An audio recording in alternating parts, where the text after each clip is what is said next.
welcome in. Welcome in to our first ever Monday recap show with Tri-State Football. My name's Jacob Berkemeier, and this is Daniel Kuhn with me. How's it going, everyone? So, pretty much what we're here to do is just go over kind of the big moments throughout last week in high school football and just review kind of standings and some other things. So, for a little bit of a background on me, I went to Oak Hills High School and then played 1 year of college football at Valparaiso University. Ended up transferring back to UC, graduated with marketing and psychology in the spring. So this is my second year with Tri-State. I love doing it. I love being back around the game. It's been a good time, meet a lot of good people doing it. So I'm just looking forward to starting this. All right, guys. So Jacob already introduced me. My name is Daniel, but a little bit about me. I am a graduate of Moeller High School. I'm a football player there. Now, I always tell everybody that player is a stretch. More like Moeller bench warmer. But I did play, kind of. I got in on one kickoff, and I fell on my face. So that gives you an idea of the kind of player I was. But I went to West Virginia University, got my degree in journalism with minors in marketing and sports communications, and I've been covering all kinds of different sports for the last 5 to 6 years. This is my first year with Tri-State. I really wanted to get back involved with the Cincinnati, Northern Kentucky, and Indiana Tri-State area and that football scene because I think there's no other high school football like it in the country. And I'm just really excited to be able to talk to you guys, and we can talk about some football tonight, and we're going to continue to keep doing so throughout the year and the season, I guess I should say. And I think we're just going to go straight into, some of the games that we wanted to talk about. The very first one, Jacob's going to give us a little bit of a recap of the Kings and Loveland game from this last Friday night. Yeah, so I was at the game reporting. Kings had this one handled for most of the game. It's about 28-6 going into the fourth quarter. And then Loveland, kind of stormed back. I thought they had a chance to, tie the game up at the end of the game. They, had an opportunity to get an onside with about 3 minutes left and didn't get it. That's how it goes. But Kings players, Grant Nuri, I thought he played pretty well in that game, especially with using his legs a lot.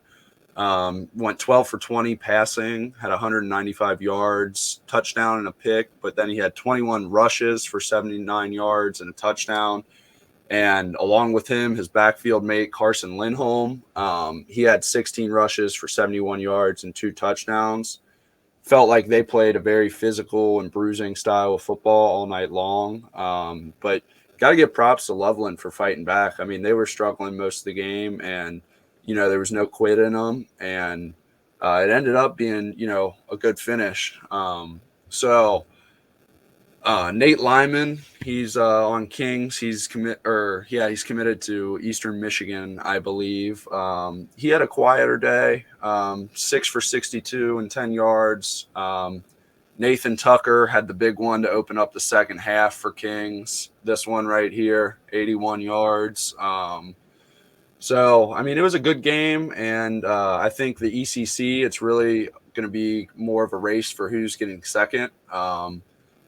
Anderson right now has outscored their opponents currently 167-13 through 3 weeks. So I'm not sure. Wynn Woods is also 3-0, playing a little bit different style of football, 57 points for them, and then 14 given up. Both 3-0, so whenever that matchup takes place, will be a good one. But I'll be curious to see how the rest of that ECC shakes out. So congrats to Kings on the win, and I think we're moving on to Danny's game next. Yeah, we're going to cover Covcath and Simon Kenton here in a minute, but I do just want to point out something Jacob just said. The point differential that the Anderson Raptors currently are sporting is unreal. That is a very stout defense down on Forest Avenue, I believe is what it's called. It's not on Beachmont, but it is on Forest. And that is just an incredible number to be, to have through the first 3 games of the year. And they've go into this weekend, looking to continue that.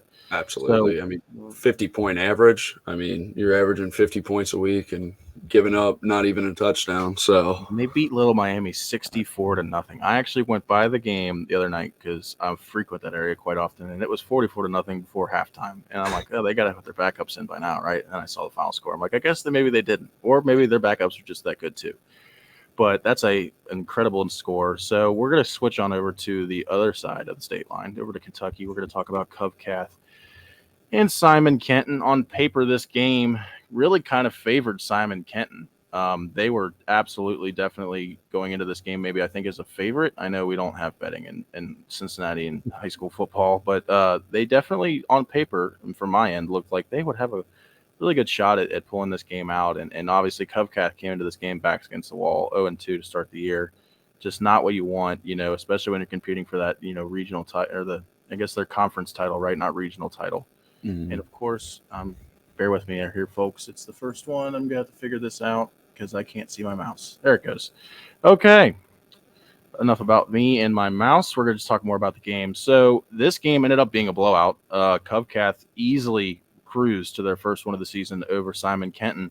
And a big part of that, and you're going to see it here on the highlight tape, quite often is the absolute offensive onslaught that the Covcath offense proceeded to pour upon the Simon Kenton Pioneers.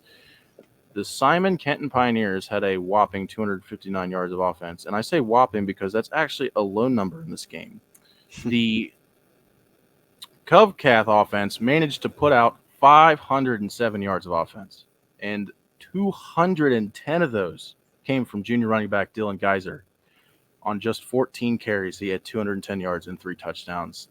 I'm not a math major by any means, but he's got to be averaging 20 yards a carry on that one. And when you've got a rushing attack absolutely just pounding the rock like that, there's just no answer for you on defense. I mean, it's just the situation of not even like buckling down and loading up the trenches. There's no stopping it. And Simon Kenton found themselves in a position where, when you're bleeding like that, there's nothing you can do to stop that bleeding. And it showed in the final score, 42-3. Covcath gets their first one of the season. I think this is going to be a pretty big bounce back win for them. Obviously, starting out 0-2 is not where you want to be, but when you start out 0-2, winning 42-3 on the back of 510 yards of total offense, it's a pretty good way to win. So I think the Colonels is it the Colonel? Colonels, I think. I never know how to pronounce that word, and I wasn't major people. yeah.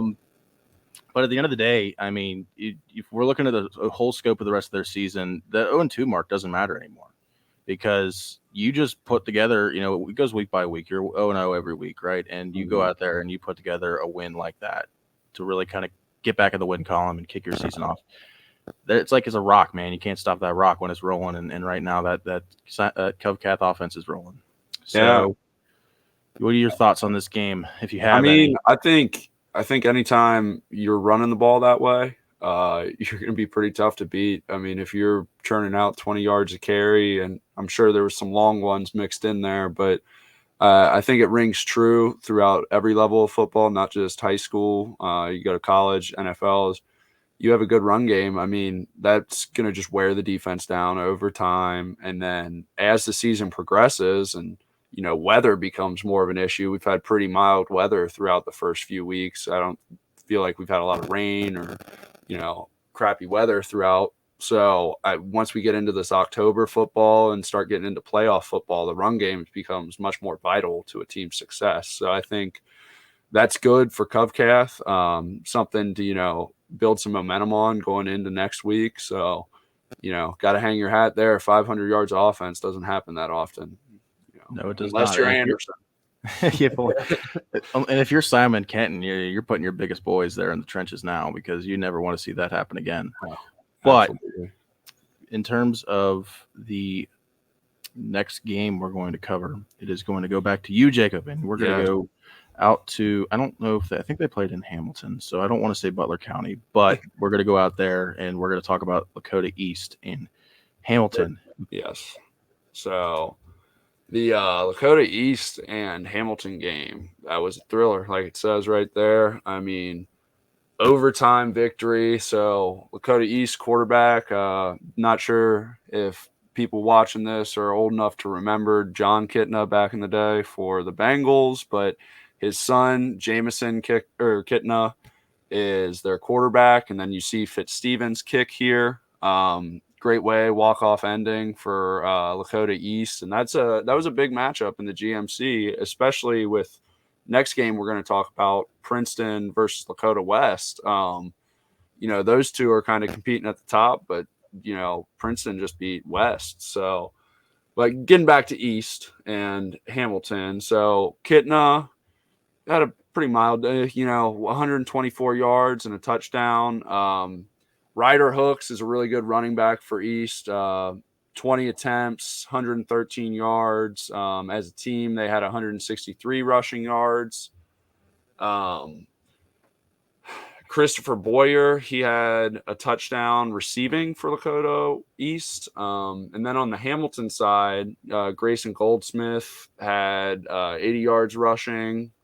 But Marlon Reed, 5 catches, 80 yards, and a touchdown. But really, I mean, East jumped out to a 7-0 lead in the first quarter. Then Hamilton answered with a punch of their own, scoring 14 in the second. So it was a tie ball game going into halftime. Hamilton was up by 3 going into the fourth. And then East kicked a field goal in the fourth to tie it up, and then winning it on a field goal in regulation. So, I mean, definitely got to feel good to win that way for Lakota East. So, got to give props to them. And GMC is looking real interesting right now. It always is. With Lakota West losing. So, right now, the undefeated team in the GMC is Middletown. So the Middies would not have yeah, missed that. so right now East is 2-0, Princeton's 2-0, Fairfield and Middletown are all 2-0 in the conference. So definitely it's gonna be down to the wire. And West is 1-1. West is gonna keep coming with Coach Bolden's boys. So I'm very curious to see how the GMC will play out as the year progresses. And I believe I'm checking the schedule right now. Lakota East plays Princeton this week. So another huge opportunity for East. Big game for Princeton too. They just knocked off West. See if they can go back-to-back against the Dakotas. Yeah. So, and then I think we're going to move on to the next game here, which is Danny's game. Yeah, I will put in one quick note about the Lakota East and Hamilton game. That was obviously your area of expertise, but for Lakota East to come off a season where you went 1-10 and you're playing with the big boys now, we're talking about tied for the conference lead. That's an incredible turnaround for John Kitna and his son and that whole team as a group. I mean, that's a tough thing to do. Even if you've got the talent, I've experienced it. If you've got all the talent in the world and you're coming off a rough season, it's hard to bounce back in a way that they have this year. And I will say from an outsider's perspective, it has been impressive. And it's good for Lakota East because I feel like for a long time, all you ever hear about is Lakota West. And Lakota East is a school that you shouldn't be sleeping on this year, I don't think. I mean, they've put together some great games. Hamilton, not a bad program by any means. And, keep an eye out for, obviously they're playing, you said Princeton, right? Yeah. Princeton this weekend. I mean, that's a big game. If they can come out of that with a win, like we're got to be talking about, is East going to beat West in the West East game? legit, and that's and I don't know because I don't have the stats, but when's the last time East beat West? I don't know. I feel like it's been very lopsided, and I could be sounds totally like wrong. Greg Shoemaker stat right there. I would say I'm sure our colleague Greg Shoemaker will have that stat for us and probably correct me if I was entirely wrong. But from the outsider's eye, it feels like it's everyone talks about West all the time, and here we are, going into week. I think we're going into week 4 now, right? Yeah, week 4, and West is not West. Sorry, East is right there. So I mean, that's something that has to be you got to keep note of. And I'll stop jibber jabbering about Jacob's game. I'll talk about mine now. I'm sorry. So we will head over to the GCL South.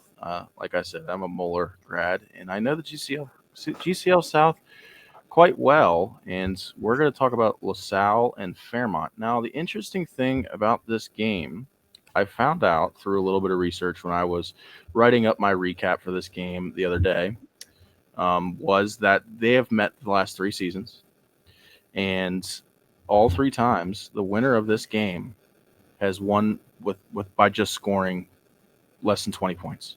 So that gives you an idea of how much of a defensive battle this has been the last 3 years, and it was that again this year.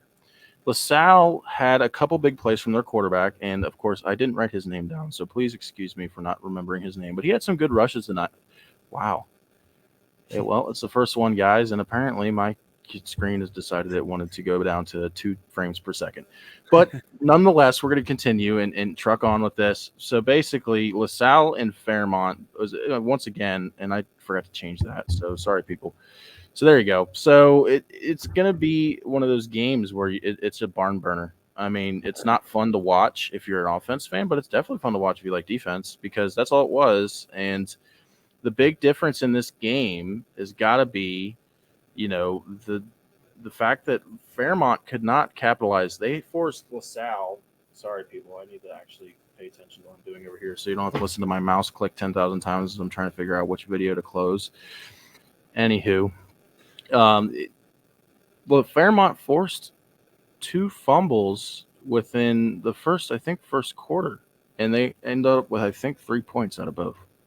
And if it's a defensive battle and you're trying to win with defense and you're trying to win in turnover battle, you got to take advantage of those opportunities. And if you can't, then it's going to come back to bite you. And LaSalle was able to put together enough offense to end up on top of this game 18-12.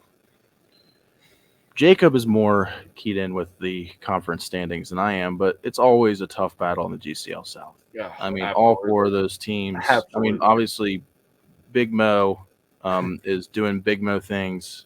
Matt Paton, I don't know how to say his last name. Ponatowski, I think is how you say it, is lights out, under center. But still, any one of those 4 teams can beat each other at any given time. There's never a clear favorite, I don't feel like, in that conference, because they're so evenly matched. And being a 4-team conference, you play each other so many times. Like, you play each other every year, no matter what, So, and to speak what you're saying about that conference, so Greg's rankings going into last week had Moeller at number 1, St. X at number 3, Elder at number 8, and then LaSalle at 12. all 4 in top 12. I mean, yeah. And at one point in time, LaSalle was D2. I don't know if they are still considered D2 or not, but I think they are. They are? Okay. Well, I think they still are. It's always been weird how that works. It's always been weird how that was set up, but they're still there. I mean, they can hang with the big dogs. And yeah, I mean, at the end of the day, if you're winning games defensively like that, that's like, it's like the AFC North. That's GCL South football, it's a man. great comparison right there. Yeah, it's hard-nosed football. And all 4 of those teams are going to have a good defense. And if you can overcome a negative turnover deficit and then come out on top with enough offense to get it done, that's a recipe for success in that conference. And if they can continue to keep playing like that, they should have good success. I'm not sure if they're, what their next game is on the schedule, but going forward, you can build off a game like that. And absolutely. LaSalle plays Louisville Central. Okay. I don't know much about Central, but teams from Louisville, St. X Louisville is always really good. There's usually some pretty tough teams out there, so that should be a good matchup for them. I'll stop yapping about this game too. I know everybody's got to get used to Danny. I talk a lot, but that it's a good thing. It's a good thing. So I will throw it back over to my colleague Jacob, and he's going to talk about his next game, which he's sticking with the Butler County boys over there in Lakota. He's going to talk about Princeton and Lakota West. Yeah, the GMC is my comfort zone for sure. So yeah, we had probably the biggest matchup of the week. So in our tri-state football rankings, this was Lakota West, the number 2 ranked team going into last week, versus Princeton, the number 4 ranked team. And I mean, this is a huge win for Princeton. I mean, everybody knows what Bolden's about over at West, what he did at Coleraine all those years, now doing it at West. I mean, that's a huge win for them. Moving down, I brought it up earlier. Princeton plays East this week, so both teams are 2-0 in conference right now. And that's a very big game for Princeton too. I mean, whoever wins the GMC this year, it's going to be a slugfest. So, but to get into the box score a little bit, I mean, nothing super special, at least offensively. But you should know this coming into this game, that defense was going to be the calling card because so we had a scoreless first quarter, and then Princeton got on board with the touchdown in the second. Tarantino Brown Freeman had a 1-yard run, and then West had a field goal with 2 seconds left at the end of the half to make it 7-3. West got a field goal to start the second half, and then was unable to score the rest of the way. And Princeton was able to put on the end of the about 8-minute mark in the fourth. Were able to get another touchdown. D'Angelo Birch to Landon Murray. And tell you one thing, D'Angelo Birch, he was awesome last year for them. He's only gotten better. They have multiple guys that can make plays on offense. David Hambrick, Birch, Tarantino Brown Freeman, all these guys they're good with the ball. So, I mean, it was in terms of yardage wise, this game was ugly. Very, very ugly. Barn burner, right? 68 passing yards for Lakota West, 99 passing yards for Princeton, 76 rushing yards for West, 129 rushing yards for Princeton. So, I mean, you're talking about a busy day for the punters. And they need love too. Yeah, they do. Right? And D'Angelo Birch was getting a lot of it with the pooch punts. He had 5 for almost 200 yards, and then West had about 5 for 170. So 5 for 200 yards off the pooch punt. That's actually quite impressive. If I were him, I'd have that on my huddle highlight tape. Yeah, sure. That's something you hang your hat on. I mean, that was the highlight of the Bengals game yesterday. We had an 80-yard punt. That was all we got. So I was gonna say that the air attack sounds like the game I had to watch yesterday. Yeah, and I mean, talk about Greg Williams just playing like an absolute animal for Princeton in this game too. 12 tackles, 7 solos, tackle for a loss, and then Shelvin Hibbett. He also had 9 tackles and 1.5 sacks. So Princeton definitely ate their Wheaties in the morning and brought it. Huge win for them to move to 2-0 in the GMC. So we'll have to see how it shakes out the rest of the year. I'm looking forward to it. They are it's definitely a conference I am going to have to keep a closer eye on, because the fact that they are all so close within the standings is pretty, I don't know what the word is, tantalizing, very intriguing. Yeah. So I, of course, am going to, stick to my roots, stick to my guns. We're going to talk more. You're going to have to listen to me talk more about the GCL South. I'm going to go flip it on over to the Elder game. The Panther Bowl against Springboro at the Pit. Tough place to play for opposing teams for sure. And it showed on Friday night. Oh, closed captioning decided to show up today. That's nice. So there's only one stat you need to know about this game. I talked about it in my last recap of a GCL South school. AFC North football reigns supreme. GCL South football reigns supreme. Defense, defense, defense. Because the Elder Panthers, as you can see here on the screen, forced 6 turnovers. Springboro could not hold on to the football. They had, I forget, it was like 3 fumbles and 3 interceptions. One of those interceptions was returned for a pick 6. And the scoreline doesn't necessarily reflect, Springboro didn't play bad defense either. But even if you play good defense, you're not going to beat 6 turnovers. Mm-mm. Elder also had some success running the rock. Hold on, I gotta check, make sure I got this right. Senior running back. Stop sharing. Thank you. Nope, still not. Okay. Technical difficulties, folks. We're gonna have to deal with them here during week 1. Senior running back Joey, I hope I'm saying his name right. Thaman had 101 yards on the ground, 2 scores for the Elder Panthers. The Panther Bowl went in the direction of the boys at the pit. Elder comes out on top, continues to show their muscle. I feel like every time I see an Elder score line these days, come across my screen or I check up on them, it's always defense, man. Elder just seems like they just know how to get after the freaking, football. And I know I said freaking there. We're just gonna have to roll with it. It's the PG version, I guess, right? So Elder, it's gonna be, you're gonna watch Elder games and you're gonna get the same sort of, the same thing every time. I mean, it's gonna be a defensive battle. I remember playing Elder, and it just feels like it's like they have like a super serum and they just can fly to the football. and then you see that purple jersey coming at you, man. It's not a good feeling. But Elder playing in the pit too. You got a bunch of old guys sitting there screaming at the field. It's like they're walking down from their Price Hill house ready to go. So they're ready to pump it up, man. It's the atmosphere in there. It's one of the best atmospheres to play in. I think it's one of the coolest. It's football. Yeah, it's one of the coolest stadiums I think in the country. I mean, I know there's other school like Massillon has like 20,000 seat stadium or something like that, but like there's just something about that white concrete. Yeah. I don't know why, but there is, man. Like I went to Moeller, and of course we didn't have a home field. I guess technically at that time it was Lockland.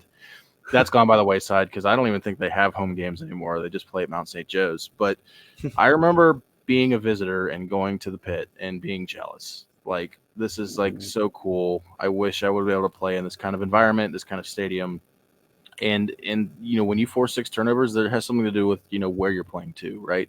Because Absolutely. The crowd is going to play a big part in offensive communication, and if you're forcing the Springboro offense to turn the ball over 6 times, 6 is a big number. Like we talk about 3 being a lot, 2's man, 2's rough.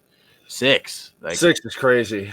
You might as well you're going to start putting Velcro on that football in your gloves if you're Springboro after that bring game. Back the Jerry Rice days. You're gonna have ball security drills all week. If you're Springboro, it's not a great way to, not a great stat to put up in the box score. But at the end of the day, you only lose 30-6 if you're Springboro.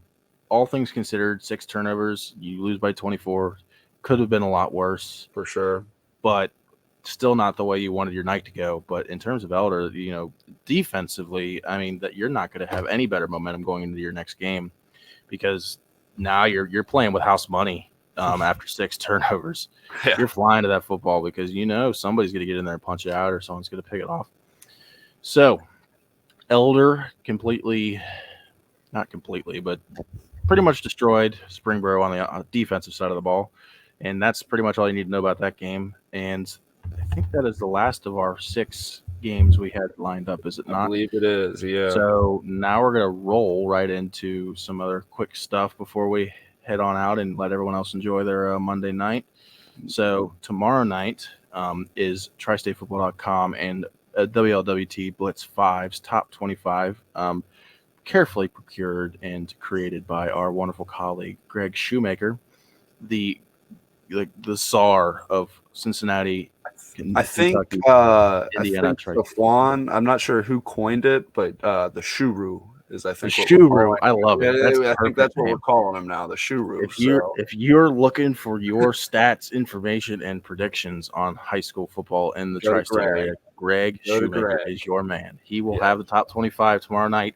You guys can check that out on tristatefootball.com or on WLWT.com. Kind of check up, see where your team's at, what kind of situations each team's going to be in. He kind of gives a little bit of like a preview to what each team has coming up. Really good information. And I will share my screen just to show everybody what it looks like because I do have it pulled up. And why not? This is from last week, of course. So things are a little bit new and updated. He's got Moeller, as we talked about earlier, top of the list, number 1. Lakota West, number 2. Lakota West did just lose to Princeton. So I feel like Princeton might jump Lakota West. I think they will. St. X did handle Cathedral from Indianapolis, Indiana, pretty easily. And then there's our boys on Forest Road. I think I said Avenue earlier. It's Road, Forest Road. It's Anderson, the Raptors, not to be confused with their previous name. 2-0, obviously destroying everybody on the defensive side of the football. And you kind of go down the list, check out all the stuff Greg has to say, gives you a great idea of who's hot, who's not, and what to expect for the upcoming week. And now we will grab we'll bring ourselves back into this and talk a little bit about the next week. We have a couple games we're gonna say a few words about. Do you want to start it off? We had some. Are we gonna review the standings real quick too? Do you still want to review them? I can go through them real quick. All right, I'll let Jacob take that over because and then we'll hop into the a few previews for next week. So wrong one, people. I know I'm trying here, folks. Bear with me. Blitz top 25, not the scoreboard, Danny. All right, so I'll let you take it over, Jacob. Okay. Are you going to share your screen? Is that what you're doing? Yeah, I was sharing my screen. All right, I see it. I'm sorry, folks. I've never hosted a podcast or anything like that before, and you're seeing it tonight. But I promise you I will get better over the next, couple of months. Yeah. All right, there we go. It's all you, Jacob. So, just basically you're going to go through some standings of some of the conferences here in Cincinnati, kind of just breeze through them real quickly, but do an overview. So, like I said earlier, Anderson just dominating the opposition. 167-13. Really going to be curious for that Winton Woods Anderson game down the line. Turpin's hanging in there 2-0 in the conference. Kings getting a win last night. ECC, I'm really looking. I think it's going to be Anderson's conference this year again. They've been dominant for a while now. Moving on, going to the GMC. So at the bottom of the GMC, you got Sycamore and Coleraine. Since Bolden's left, Coleraine's definitely taken a hit. They're dominant. They're not as dominant as they used to be. My alma mater, Oak Hills, struggling to start in conference play, but I got a feeling we'll turn it around. Hamilton's also 0-2, but the top of this conference is going to be fun this year. You got Princeton, Lakota West, East is playing great to start the year. Fairfield with Krause, he always coaches those boys really well, and they're always tough. And then Middletown, this is a little surprising to me. Middletown's always hit or miss, but this year it seems like they got a solid squad. So looking forward to how this will go. Then moving on to GCL South, but the co-ed version of it, not the St. X, Moeller, LaSalle. The co-ed version of it. Yeah, so, no conference games have been played yet. But Carroll right now is at top with a 3-0 record. They also have a pretty good point differential right now, 128. And then McNicholas, they're 2-1. Do I see down there on the bottom of it with the recent results that whoever McNicholas played last week got a safety and that's it? That's pretty impressive, honestly. Not very often you see 2 points on the final score line. I don't know if you follow the Twitter account, but Scoregami for the NFL. Okay, that would make it on Scoregami. All right. Shout out McNicholas for hitting the Scoregami. But every other team looks like they got some work to do, but see if conference play starts soon. So still conference play doesn't start until looks like week 6. Late in the season for the GCL South, so co-ed. So that'll be interesting, kind of how once they get into conference play, who's going to separate themselves. Don't you think the GCL should have named it the North, made it a little bit easier on everybody? I do think because I was looking when I typed it in. I typed in GCL South, and I was thinking I was getting, Elder. You got the co-ed version. Wow, and then I got the co-ed version. I was like, all right, I gotta go back and. So now we're in the MVC, and again, this conference, nobody's played a conference game yet, but you can see Cincinnati Country Day starting the year off 2-0, and then New Miami 3-0. CHCA is usually solid 2-1.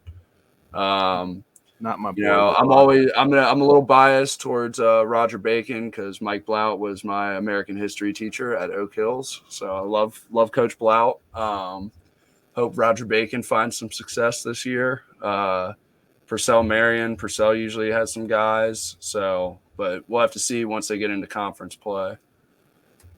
And then we're at the Greater Western Ohio Conference. And so Springboro obviously had a rough one last week against Elder. Same with Centerville against Carmel, Indiana. So rough one for the GWAC. But Beaver Creek, Fairmont, and Springboro looking like they're in a race, 2-1. See who ends up Surprised to separate see themselves. Heights Wayne at 1-2. Same. I thought the Wayne same was thing. always a thorn in the side. When we were going through that, like 2015, 2020, like that range. I mean, they had some guys. I remember that Blue Smith. Blue Smith was like a number 1 ranked athlete in his class, and so I'm wondering what's going on with Dayton Wayne. And then going to the Western Buckeye League. I won't lie, I'm not very familiar with a lot of these teams, besides about Ross and Monroe. I know you said Franklin, they usually have some guys. But on the Buckeye side of it, you have Eaton at 3-0 leading the way. And then on the Southwestern side, it's a 3-way tie right now between Monroe, Franklin, and Bellbrook. So, those boys in Franklin, man, you'd be surprised. Franklin is like one of my soft spot teams. Like there's just something about Franklin, the Wildcats, that just gets me going. Yeah. And then okay, back in already did that one. And then so here we are, Cincinnati Hills League, Wyoming, always a dominant presence. I mean, I swear they're in the D4. I think they're D4 state final like every year. I mean, Greg will double check that for us. Yeah, but I mean, I swear they're there every year. But I mean, talk about a good start for the conference. I mean, you only got 3 teams that are 1-2. 3-0 Wyoming, Deer Park 2-1. Indian Hill 2-1, Madeira 2-1, Taylor 2-1. My old coach John Rodenberg and the Indian Hill Braves. Mm-hmm. Mr. Coach Rodenberg. There's a shout out right there. And then finally to the GCL South, the AFC North. Yes, the AFC North. Now, who's what team? That's to be decided. So we'll find out as the year goes on. But we know this. We know this is going to be a slugfest, but definitely. How you were talking about earlier with Elder and LaSalle. I mean, the points allowed 25. They're playing great defense, both of those teams. That's what's gotten them those wins. I mean, Elder forcing 6 turnovers. I mean, it'll be interesting how it shakes out, man. They're all good squads right there. So that covers. It's pretty crazy. I'm sorry, I don't mean to cut you off. I know you're finishing. I'm just, all giddy. You start talking about the GCL South, Danny gets giddy. It's surprising that the only loss this entire year was St. X at Lakota West from the entire conference, and that was a 5 or less point game, something like that. Yeah, I mean that was a great game. It was St. X the whole time. St. X is a fantastic football program this year. I mean, I got out there to see them play Centerville, not this past weekend, but the weekend prior in the Herb Street Classic. Kirk, his son, obviously, son's a St. X quarterback. He went to Centerville. He was there. But, I mean, they've got a guy there on that squad named Daniel Ballmer who is impressive, to say the least. That guy can play any position on the offense. I'm sure you could put him at left tackle, and he'd play great too. But he plays quarterback, running back, wide receiver, tight end, doesn't matter. They get him the ball that you're usually going to score. And the fact that they're the only team in this conference with a loss speaks volumes to how competitive it is. And, you got to keep an eye on it down the stretch, because I think it's going to be – once these teams start playing each other, it's going to be – Yeah. I mean, they always get their non-conference games out of the way early on, and then it's like week 7 hits, and you're playing against Moeller St. X is always obviously, a big time matchup, but for whatever reason this year, it feels like it's just going to be winner take all. Like you said, Moeller's 1 in the top 25, and St. X is 3. So doesn't get much bigger than that. No. I mean, just all great coaching staffs for all those schools. I mean, Speck, and Ramsey, they've been doing it for so long. I mean, it's crazy. So. Incredible. That resume he has is crazy. Yeah. So I guess that wraps up kind of my segment here with going through some of the standings for the week, and then we're just going to do a little brief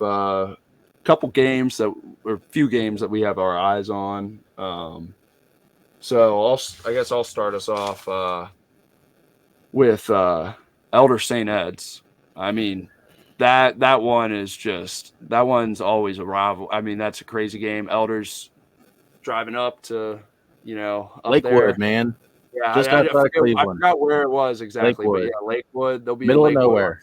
Saturday. Well, not the middle of nowhere, but it's like on the outskirts of Cleveland. It's an interesting little town if you've never been there. I've had to travel up there in high school to play them, and they are just so good.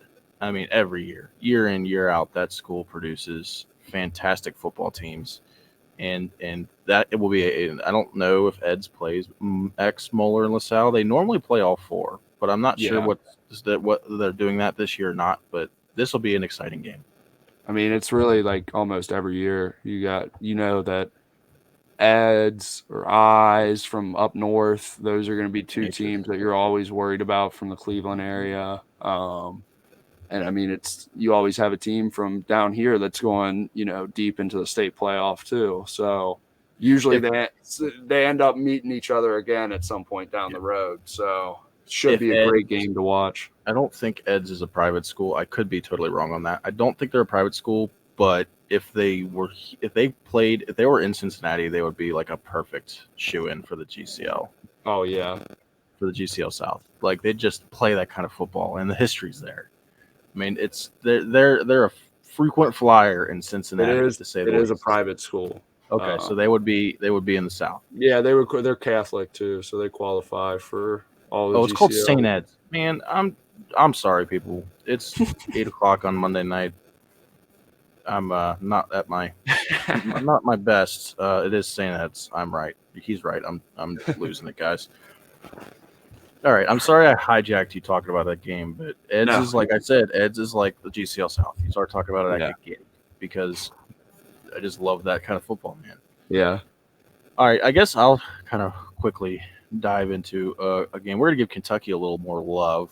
Ryle and Highlands play each other this Friday night, and my big thing for this game is obviously both these schools have had great starts to their season. They both own a win over Cubcat, which in that conference and in that area of play, that's a big deal. To have 2 wins already each, or not 2 each, but 1 win for both of them over Cubcat.